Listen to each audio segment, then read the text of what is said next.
ฮึบเศร้ากลัวเนาะฮึบ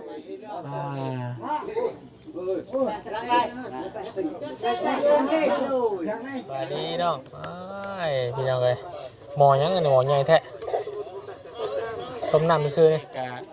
มาเห็ดไปทะเบียนเพื่อนในเล่าใหม่นะพี่น้องเอาตัวเอาไว้เด้อ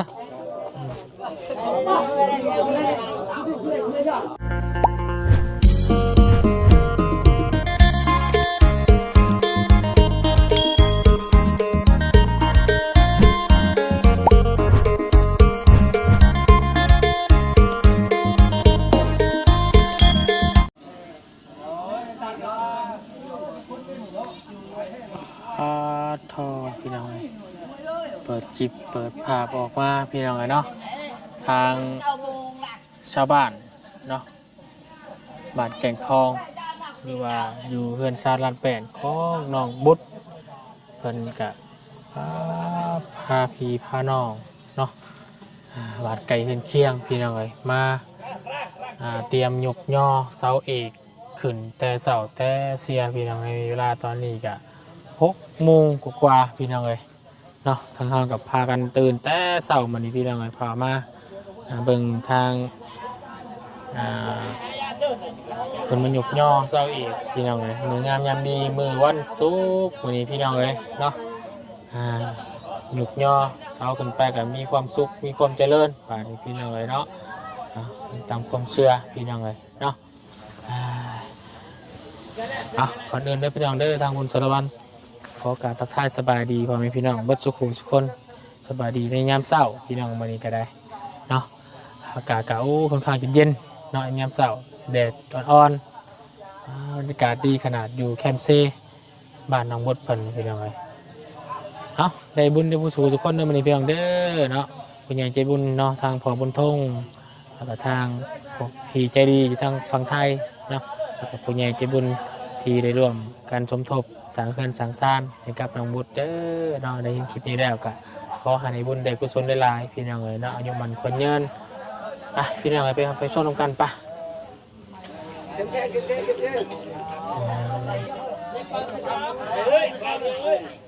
เอาเลยบ้าวะนี่เอาเลยเนาะฮึบพร้อมกันเด้อขวาค่อย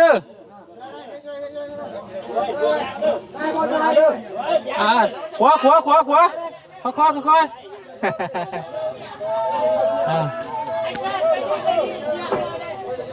อยเด้อโอ้จะคนนี่เนาะ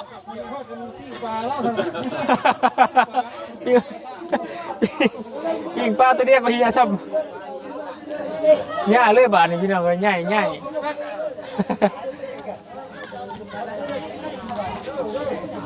ฮึบเศร้ากลัวเนาะ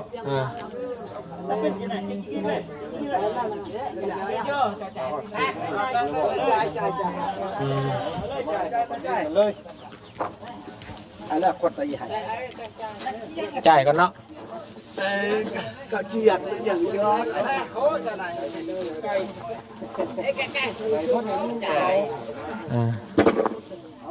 tôi về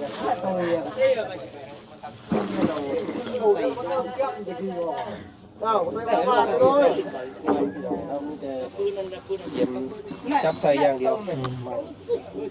chuyện ta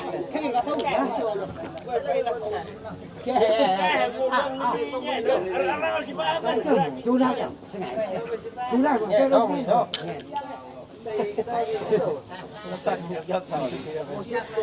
không nào nó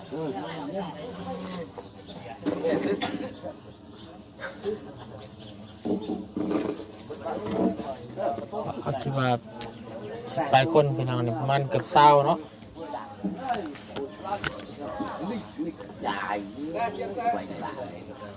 4 6 8 10 12 14 16 18 20ปลายคนพี่น้องรวมทั้ง3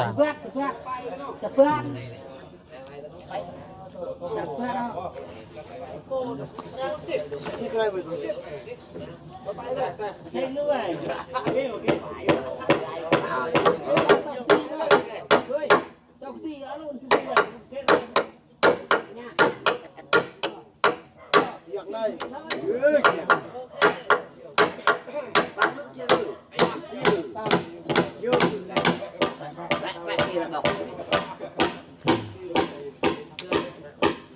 แข่งก่อน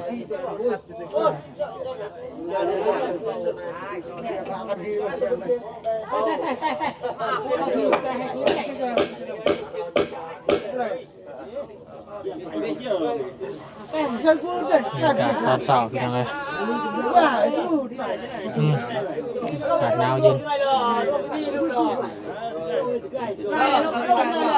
ทางน้ำบุตรกำลังลงหมอคุ้มหมออยู่พี่น้องเลยเนาะต้องไปไหนไปยิงไปส่วนอาหารการกินพี่น้องทางเราจะไปซื้อคนพวกลาบเนาะมาแต่งานไม่ขาอารมณ์ดีกันพี่น้อง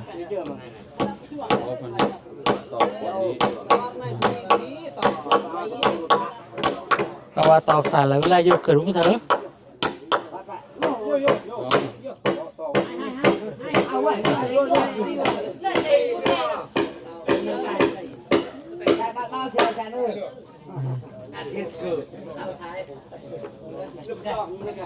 ครับด้วยสายตาเนี่ยวันเดือน2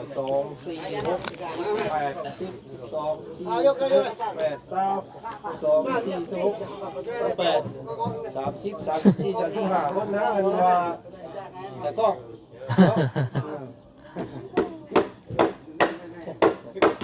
30 คนเนาะ38 คน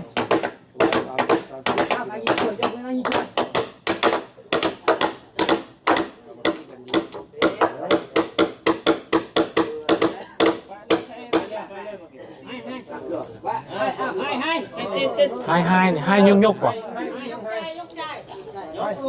ยกโอ้ให้เอาให้เอ๊บ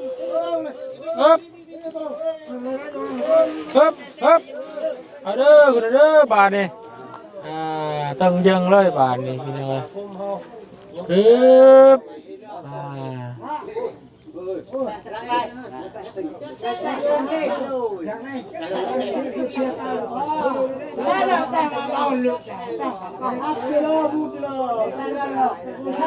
ต่อประเด็นแล้วต้องถือหัวจะคล้องเลยนะ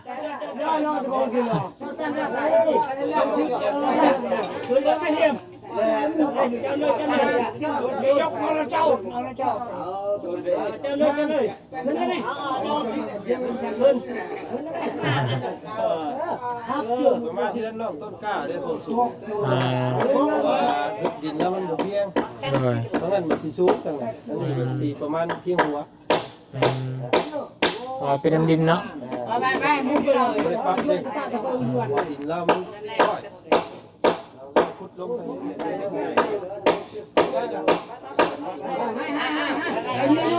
ให้อยู่เด้ออาจารย์หานยก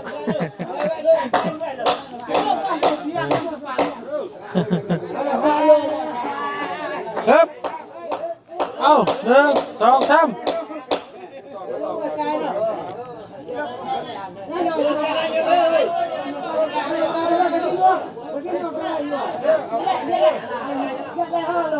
อย่างนี้บาทนี่เนาะ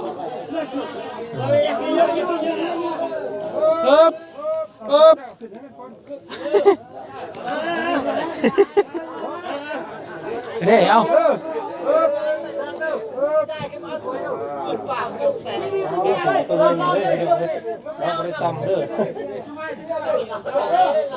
พอรากบริยอมเนาะต่อห้องเงินแล้วผมเนื้อ1 9ไปจังจะเก็บได้มูแล้วกับพี่น้องเลยเนาะ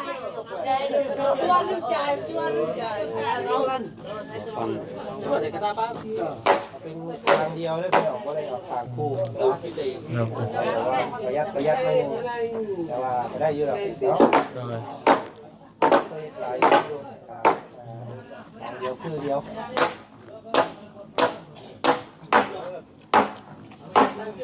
เสาจะใหญ่กว่าตีนเสาจะใหญ่กว่าเนาะเพราะว่าเอาหน้า18มันจะเต็มเลยแล้วมันจะมวย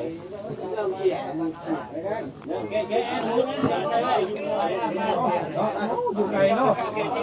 เอาต่อไป ทำคิวบาทเพื่อนเนาะล้างปังไงแล้วล่ะ ไปรอบ2 บาท ต้องได้ซื้อไม่เพิ่มเอาหาตัวเราต้องดูข้อ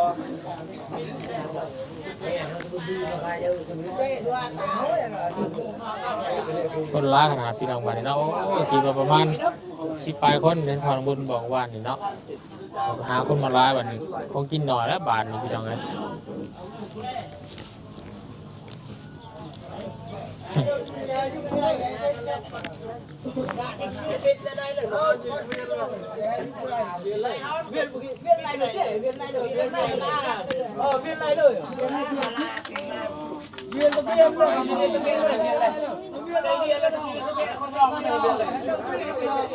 อ้ยเลยครับครับขังดีจังไหมฮึบฮึบฮึบฮึบฮึบฮึบฮึบฮึบฮึบฮึบฮึบฮึบ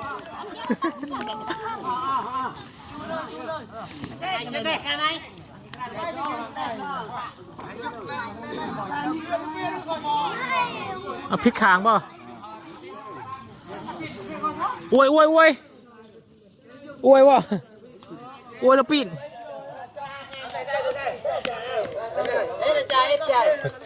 จ่ายก่อนป่ะเสร็จแล้ว จะไม่จ่ายก็เดี๋ยวขึ้นนั่นนี่เลยผม เอ้าบ่ได้แล้ว ต้องเพราะว่าถ้าจะเสียหยกไปแบบนั้นเลย ยกคำขึ้นมันเลยเนาะจะขึ้นมันเลยเนาะ เดินพูดอะไรกันหยกไปเนาะ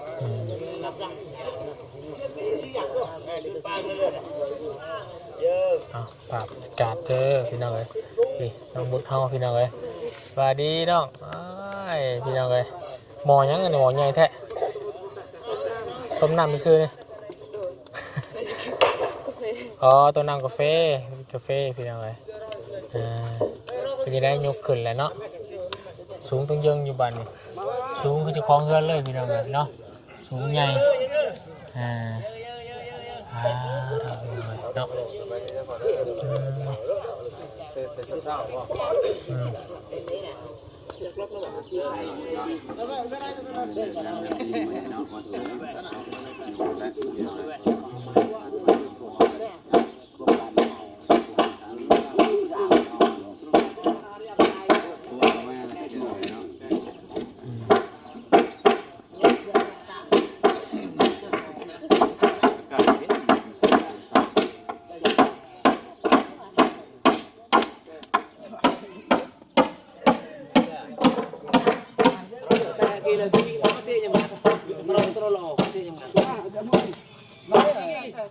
ไม่งามดีพี่น้อง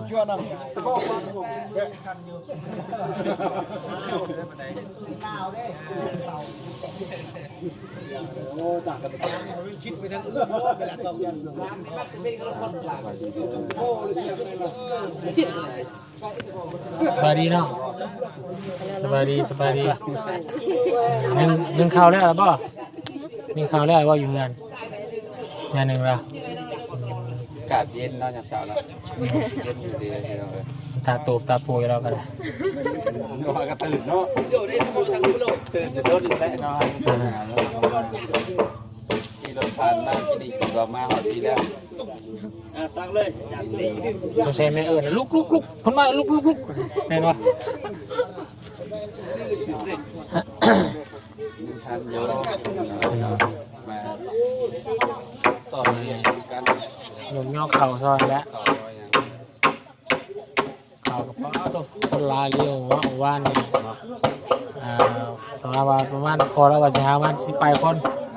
มาวันนี้30กับเข่ามันเฉพาะอยู่แล้วก็จันสื่อลามา10 สุดป่ะ10 จุดเฉพาะเนาะเพราะว่าถามพอนวุฒิเวลาไอ้ว่าเนี่ยเนาะ ต้องแจ้งเนาะ เพื่อไว้ไหม เผื่อไว้ คือเรา กินจำมีแล้วเนาะ จะมีเหรอ เดี๋ยวจะ ปัดมาฮอดเพราะว่าคนมาช่วยคนปักลายอะไร kita paham kita tahu ke tidak. Ada yakin ada bukan. Wow, tenai dah.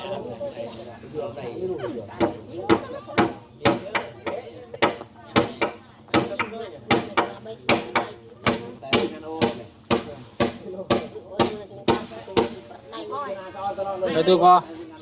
sờ bài đi vô khinh này đó xuống tương dân có bạn hai ở đấy bà này hai pin bên này bò hả vô khinh đây แต่ก็ถึงสิมาที่ ướp ướp à con lông bà này ướp ướp ướp họcกันเด้อ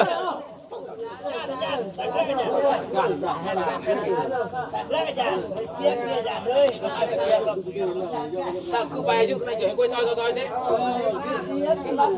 Ô nó bóc nữa. Giật đây, giật cho tay ơi, giật cho tay ơi. Giật cho tay ơi. ยกขึ้นแล้วก็ถอยบ่ Tòng mày. Trên cho tay mày chạy mày. Trên tay chơi. Nào tại nó này. Cháu lại. Quá được. Đây thấy đâu.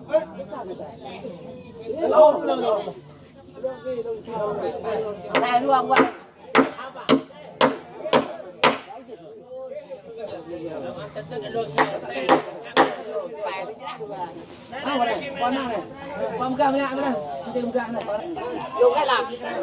hấp hấp hấp hấp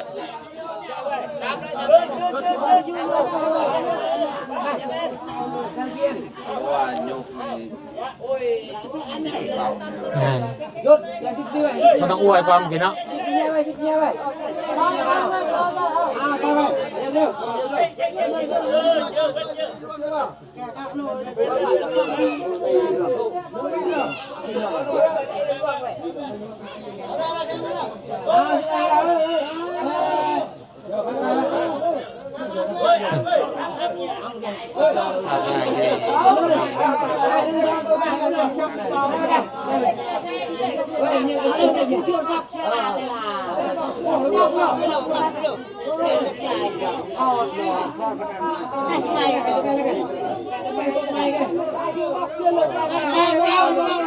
พาท่านนี้ประยุกต์ถ่ายยกพร้อมกัน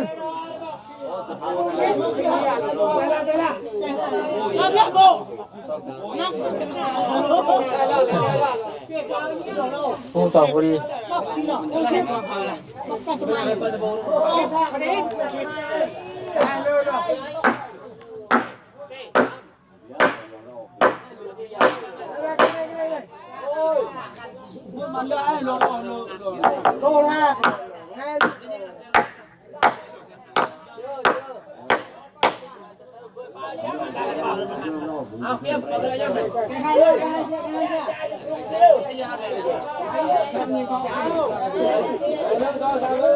ใช่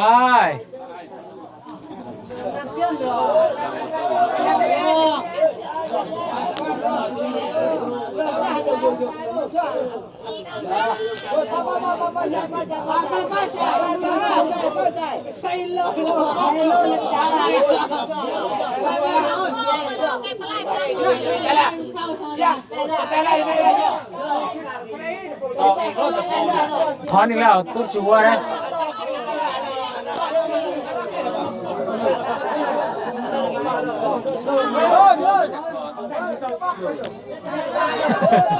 ต้องจ่ายได้ในต่อพอดีต่อ ต้องสิวเพราะว่ามัน ถอดแล้วตอกไหมมันผู้เก่า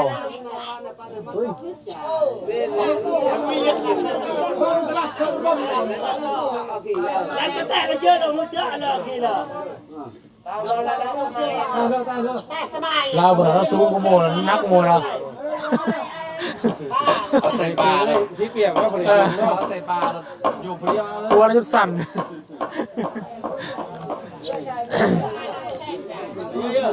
มันมีคนเยอะ ต่อใหม่ โอ้ เวลาเอาอยากหามันร้อน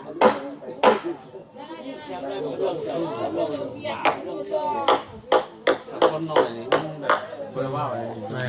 แม่นะ มันไหม้มันรักอยู่แล้ว คือแยกหลายคนสอน นา18อยู่ที่แล้ววะ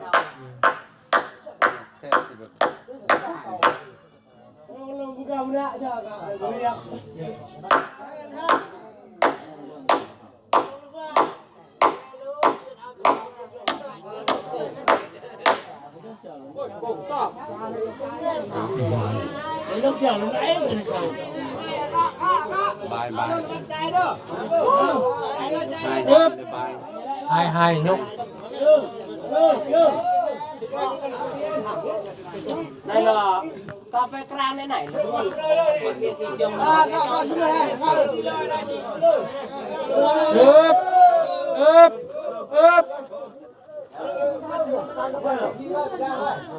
Nhung thay con mà này nhung họpกันข้าว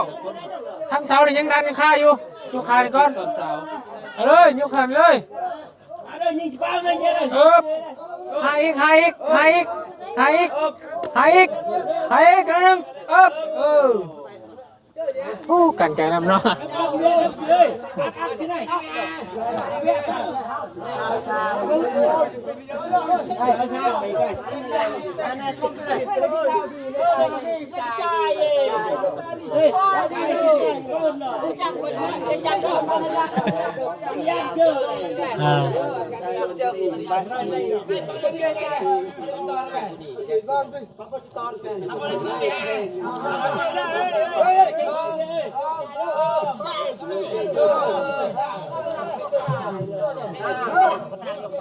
ไม่ใส่เคนแล้วอยู่เนาะ เคนนะ แต่มันหนัก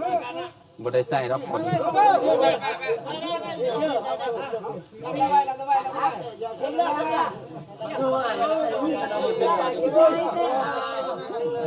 โอเค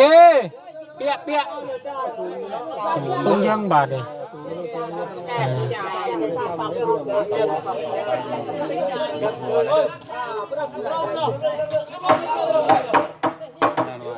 รับบ่มีสู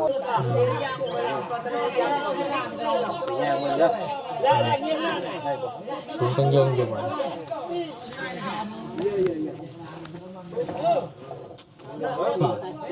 ได้เยอะ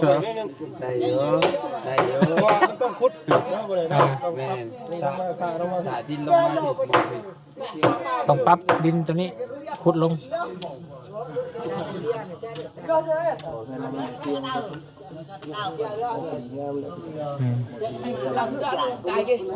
Ủa cái này sắp nuôi vậy này. Tam lai. Bê chưa cho nên đây là bắt đầu nó อีกแบบสุดท้ายไปเรื่องอาชีพถามใส่เพิ่นกัน เลย Ai kiếm ra liền.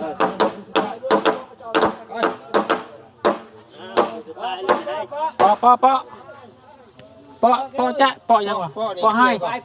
ปอให้เนาะปอให้ปอให้ไปยก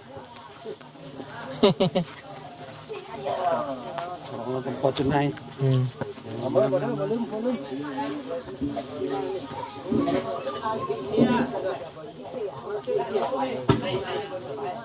คันสุดท้ายแบบ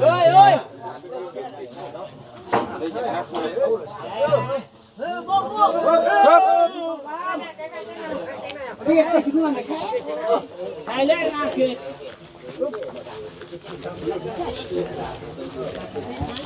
ตั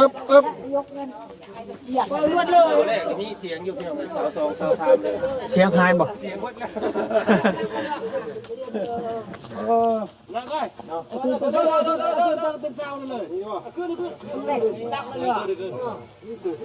สาวจ้องก็จ้องสาวเนาะหนาวสาวเขากับพี่น้อง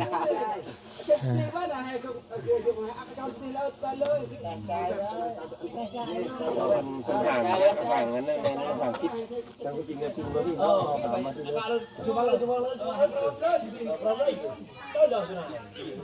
ในย่อคือจะในคือการ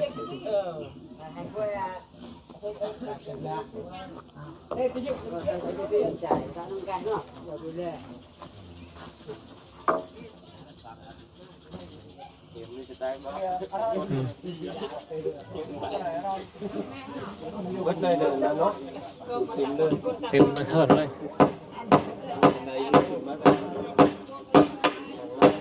ค่ายเดียวกันครับเรื่องของไม้ไม้ค่ายเราแบบนี้ขายออกพวกตัวยาว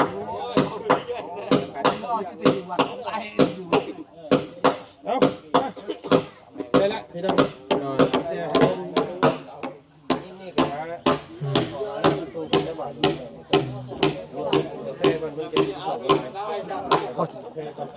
เฉพาะกินอยู่บ่เนาะ ว่าแล้วไปเอามา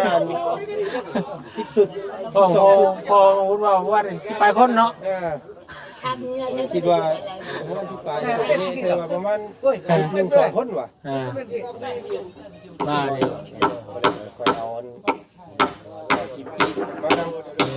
กี้กับ15 คนกี้นะกี้ญี่ปุ่นสมพัก โอ้สุดพัก คนกินกาแฟแต่บริยากข่าวกินกาแฟไม่ทำข่าว กาแฟมาจนโสมกันแล้วพี่น้องเจ้านี่เลยเขาตัวคนอะไร ตามหาเนาะ กินกันโคตรครับพออยู่ดอกเนี่ยใส่ถุงละสุด1-2 คน12 สุด24 ยังพอสุดละ3ซะเอ้า สุด3 สุดละ3 คนเนาะ 30อ่ะ ใส่ลาบสุดหนึ่ง สุด1 3คนแล้วพอดี สุด1-3 คนเวลาพักเวลาถุงนึงดีแล้วเนาะ3 คน พอดี ได้อยู่คนละคำ2คำเนาะพอเป็นบางที ลาบซี่ไอ้มื้อนี้มีโชคมีลาบได้เป็นหลังวันดีวันงามเลยพี่น้องไอ้มื้อนี้เนาะวันที่16เด้อมื้อนี้เนาะหวยไทยรัฐบาลไทย โอ้ย เนาะ หาเบิ่งเลขเนาะสิเนาะ พี่น้องวันศุกร์ นี่เซาเฮือนมีบ่เนาะ หาเรามันก็ไข่ นี่เพื่อนเด้อพี่น้องเอ้ย อ่า นี่เพื่อนเล่าว่า เลขเคลื่อนเล่าบ่บ่สร้างเลขเคลื่อนอยู่ตรงนู้นมีเลขบ่แถวนี่ บ่มีเจ้าว่าอยู่08บ่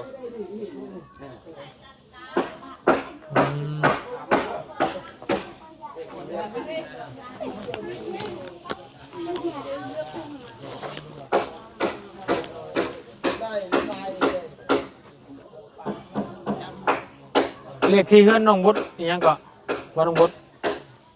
เลขที่เฮือนเจ้านี่หยังเลขที่เฮือนนี่ผู้เลขที่เฮือนตัวเองบาทนี่ก่อนนี่ขอบตู้เลขที่เฮือนเจ้าหยังเลขเฮือนนี่เลขที่เฮือนนี่เอาไว้อยู่เพื่อมันให้โชคให้ลาบได้พี่น้องเนาะพี่เราเสือไว้ในพี่ฮะมา8ป่ะโอ้หักหมดแล้วนี่พี่น้องเลย080189เนาะเลขที่เรือนน้องบดเด้อพี่น้องเด้อมืองามยามดีพี่น้องเลยเนาะไว้มักรุ่นมักโชคมักเสียงโชคบ่ได้ถือเลขกะมาเห็ดไปทะเบียนเทือนในเล่าใหม่นะพี่น้องเอาตัวเอาไว้เด้อ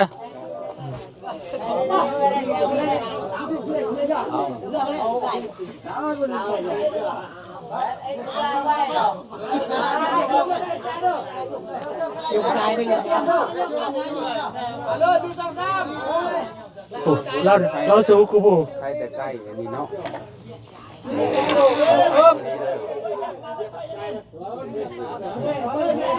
แต่ไฟเนาะ พอดีเลยเนาะ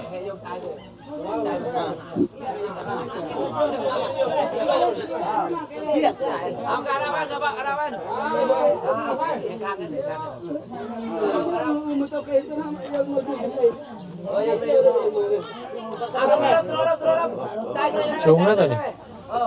ว่าดินต่ำแล้วคนดินบูดกัน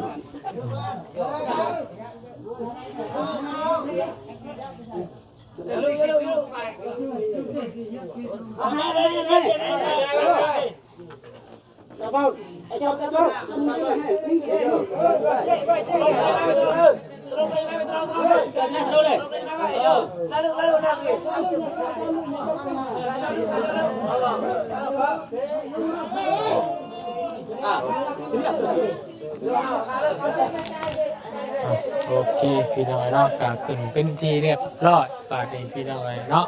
แล้วอันสุดท้ายกาพี่น้องเนาะดีมุกดีใจทางครอบครัวน้องบุตรได้ตั้งเสาเพื่อนเสาเอกกันวันนี้พี่น้องเลยนะก่อนอื่นทางวันเองก็ต้องขอขอบคุณของกับไปยังขอบุญทงพี่น้องเลยเนาะขอให้เป็นได้บุญกุศลในลายเนาะแต่ทางที่เจดีอยู่ทางฝั่งไทยสมทบมา1,500 บาทพี่น้องเลยเนาะขอบคุณกับใจหลายเด้อบนสุขุสุขคนเนาะก็ให้ทุกทานเนาะจงอยู่ดีไม่แห้งสุขกายสบายใจปรารถนาสิ่งใดขอให้ได้สิ่งนั้นเด้อสาธุอนุโมทนานำขอบุญทงกันหลายๆเนาะให้บุญได้บุญได้กุศลหลายๆพี่น้องเลยอีก2 เสี่ยวกำลังเห็นยังอยู่กำลังหาจอกต้มกาแฟเนาะจอกไม่ใช่หรอ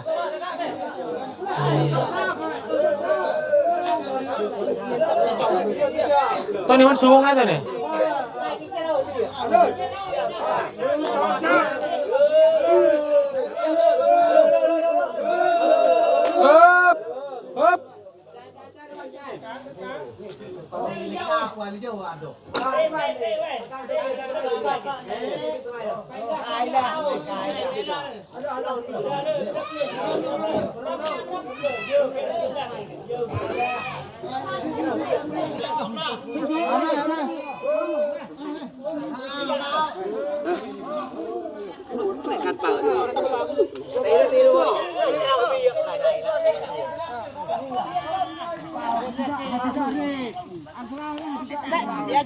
จุดไหนไอ้เรื่องจุดไหนหักเป็นเตยอย่างนี้จุดไหนจุดนั้นเลยยืนได้ยืนอันนึง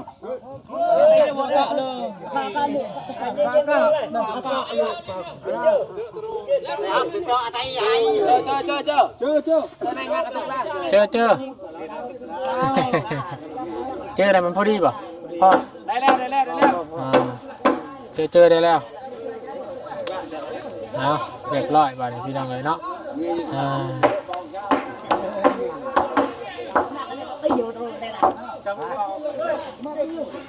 เขายังมาโชคช้ำเนาะ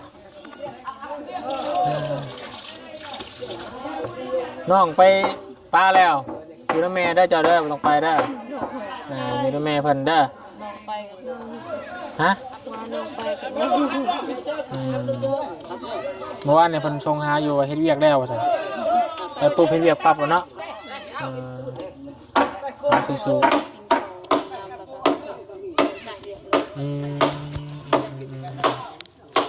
มีมุกใจพี่น้องจันเพิ่นอยู่งานล่ะเนาะ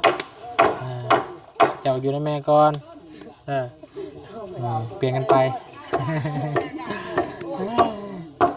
มื้อนี้ก็ดีมุกดีใจนะน้องเนาะมาซอยเวียกหน่อยซอยงานยกข้าวยกน้ำซอยเพิ่นเด้อจังได๋เพิ่นเอาข้าวมาย่อเด้อกินกาแฟก่อนเด้อเนาะพี่น้องเนาะสำหรับคลิปนี้บุญก็ขอลำลาเพียงสำนี้ก่อนเด้อพบกันคลิปหน้าเนาะคลิปนี้สบายดีกันเบิดทุกคนเด้อดีพี่น้องเนาะไป